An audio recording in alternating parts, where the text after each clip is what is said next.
Hello and welcome. My name is Dominic Frisby and today's piece is called How the News Lies. It was August 2018. Brexit derangement syndrome was only just starting to kick in, though the effort to derail it was underway. In comedy circles, I still wasn't talking very openly about having voted Brexit. It would be another 6 months before I wrote 17 million F-offs. And I was doing a show at the Edinburgh Fringe, and it was my financial game show. And something happens to a performer at the Fringe.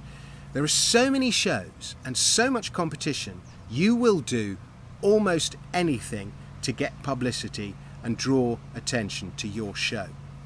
The Fringe, I see it, it's a distillation of the entertainment industry. All the best things about it and the worst, all the highs and the lows, they seem to get magnified there. And my PR man texted me and said, did I want to do a short spot promoting my show, talking about Brexit and comedy for Channel 4 News? And I said yes. He said, go to the Pleasance, 5 p.m, and they wanted someone who voted leave. So I met the film crew there and the presenter. I still don't know what his name was, but he was a very nice, very charming young Englishman in his early 30s maybe, university educated, probably public school, and he made me feel very at ease. We found a little alcove, and so did our interview begin. And he says, in a comedy club, what do you say when somebody heckles you about Brexit? Now, there are 3 types of comedy gig. 1 is where the audience has come to see you.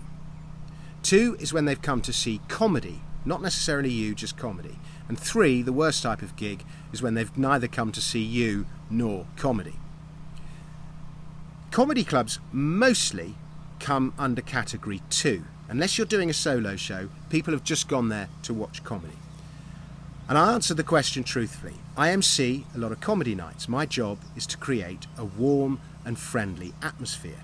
Audiences in comedy clubs are fairly mixed, so I tend to avoid talking about Brexit as you risk losing half the room, which is not good for the night.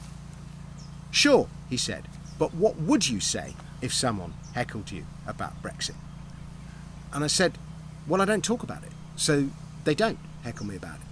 But if you did, he then said, but I don't. And this went round and round in circles for a bit. And then he sort of changed his approach. He said, well, if someone heckled you about voting leave, what would you say then? I said, they don't, because I don't talk about it, particularly not in a regular comedy club. I might do in a solo show. Well, what if they did? Well, they don't.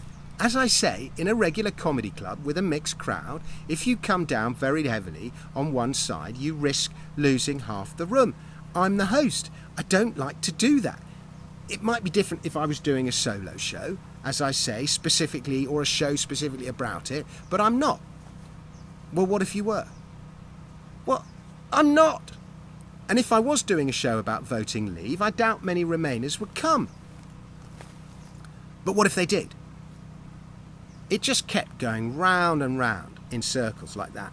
And I thought I was being reasonably articulate about the need to be diplomatic in a mixed room, if you are the host. And I made the same point several times, each time phrasing it slightly differently. But he just was not having it. He kept coming back to this same question.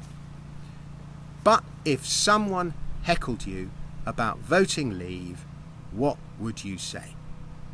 And eventually, somewhat exasperated, I said, oh, I don't know, whatever, loser, something like that. And he then smiled and quickly drew the interview to a close.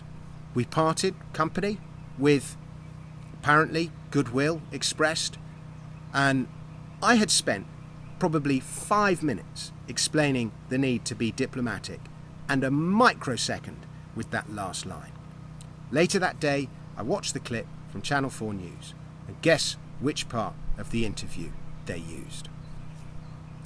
Leave a comedian calls people who voted Remain losers, ran the headline of the vid on the Channel 4 site, or some such. I've actually tried looking for the video now, but I couldn't find it to quote it accurately. And the only clip from the interview they used was me saying, "Whatever, loser," even though it was totally misrepresentative of the rest of the interview.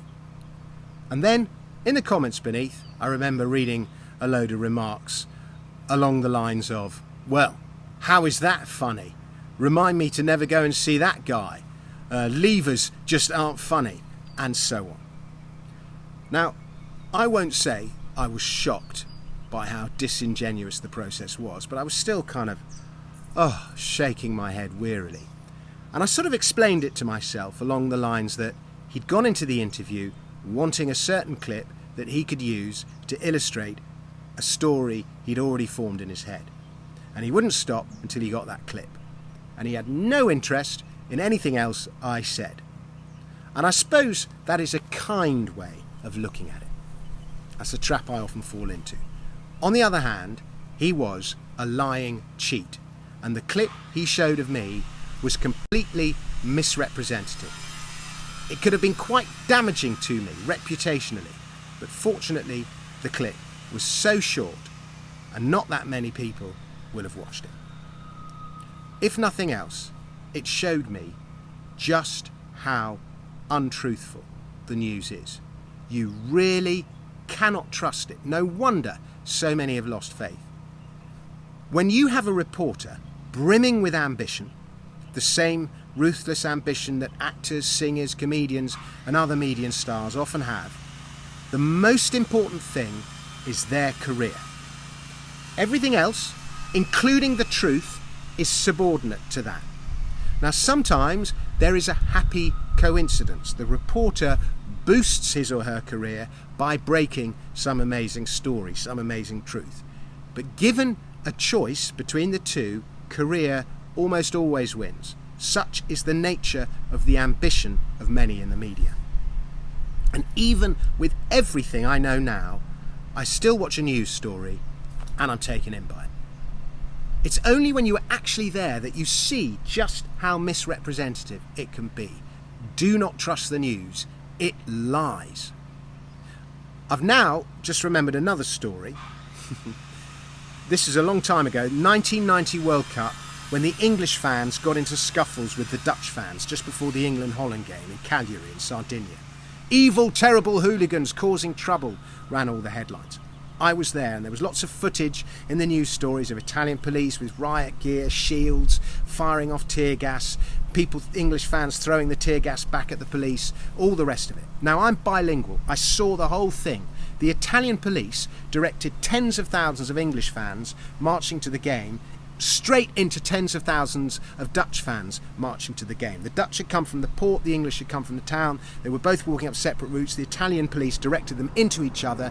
They then panicked and started firing tear gas off. The news told a completely different story. That thing was caused by the police. I was 20 at the time, and I think it was my first taste of the BS of news. Anyway, thanks very much for watching. Please subscribe. I'll be back with another... Sorry, I got cut off there. I'll be back with another film very soon. Until then, goodbye.